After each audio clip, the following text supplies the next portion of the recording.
slice of wisdom, a concept, a sentiment, a theory, and maybe even a rant from one of your industry colleagues. For the record.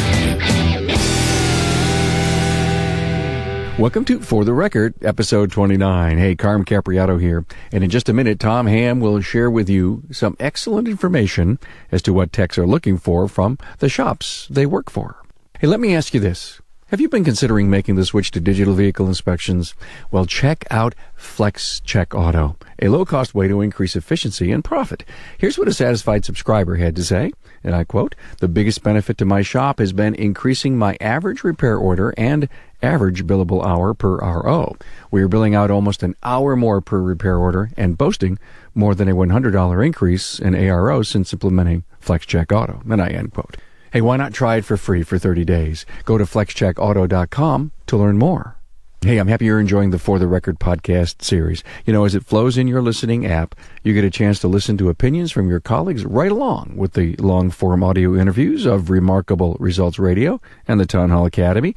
And that's where the context of the aftermarket is just a push of a play button away. You know, I'm attending many industry events this year, and please be sure to stop me and say hi. I'm always at the ready to hear from you and find out what's on your mind. Now, find Tom Ham's talking points and links to his previous episodes on the show notes page at remarkableresults.biz/F029. The views and opinions expressed are those of my guest and do not necessarily reflect the views and opinions of the author, sponsors, associates, or affiliates of LSTN Media, LLC. Now, Tom Ham from Automotive Management Network with some excellent survey information from a technician's perspective. For the record. This is Tom Ham from AutomotiveManagementNetwork.com. We all know that shop owners want great techs and techs want great shops to work for. So we're going to tell you what you can do to make it happen. Now, many of these things can go both ways, but we're going to divide them up into owners and techs. And this is part one. We're going to start with the owners. So shop owners, make me want to work for you. Make your shop more attractive to me. Now, I'm going to tell you what employees and applicants are really thinking about your shop. Standard benefits.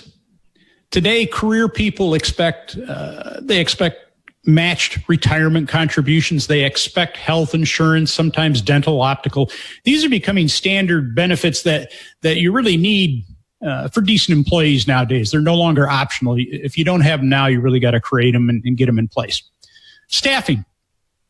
Hire enough support staff. Prevent the delays that a staff shortage can cause me. Hire people who are friendly and cooperative. No one wants to work with grumpy, moody, rude people. If you have some now, come up with a plan to replace them.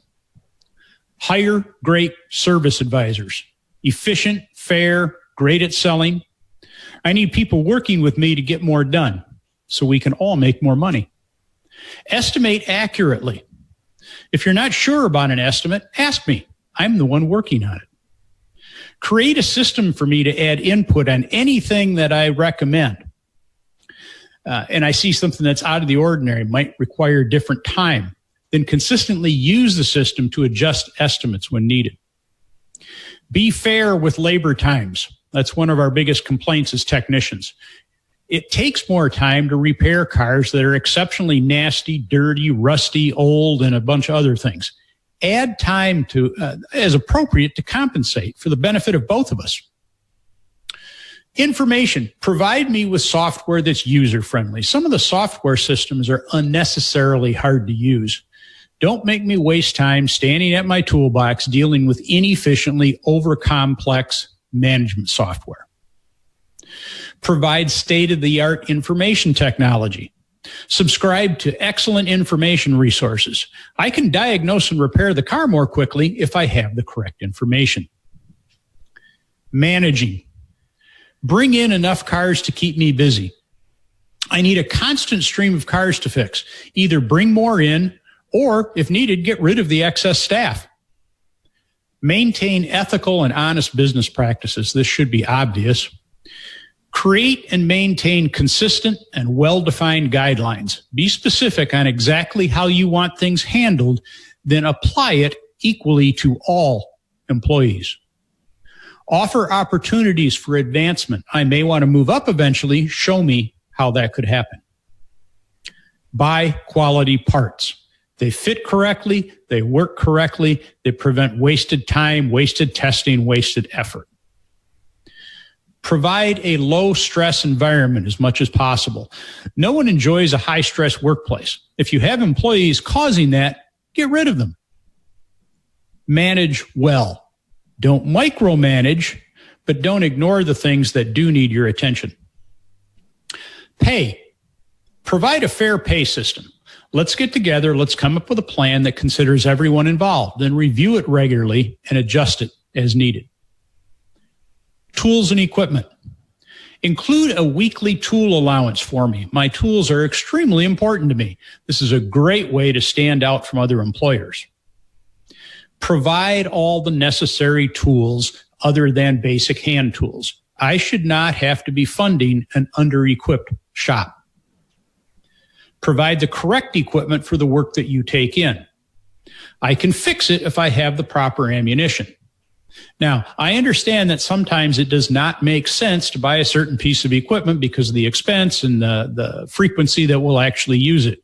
And that's fine. I get that. But then don't take in the cars that require that piece of equipment. We need to either refer them somewhere or sublet them, but don't put them in my bay. Training. Offer plenty of training opportunities. And pay for off-hours training time. Compensate me for evenings and Saturdays away from my family. Work environment. Maintain a super clean and highly organized facility. Not by typical garage standards, which aren't that great.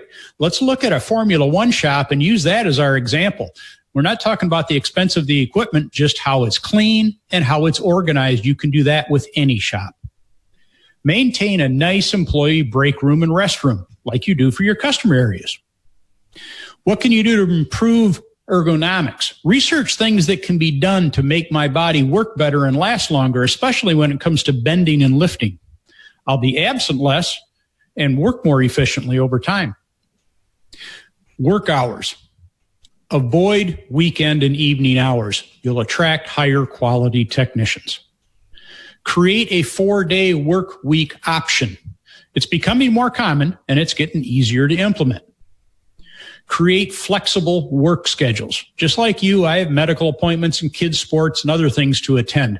So allow for those schedules to be moved around when necessary so we can all attend things that are important to us. Offer a reasonable work week, 40, 45, certainly no more than 50 hours. Anything much over 40 really should be optional to me.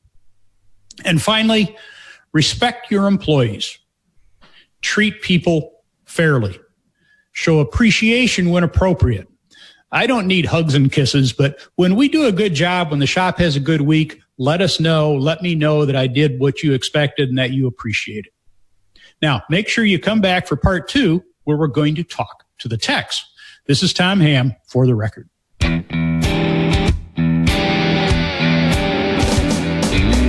Thanks for listening to For the Record from Remarkable Results Radio. Subscribe to the show on your favorite podcast listening app. Find all Remarkable Results podcast content at remarkableresults.biz.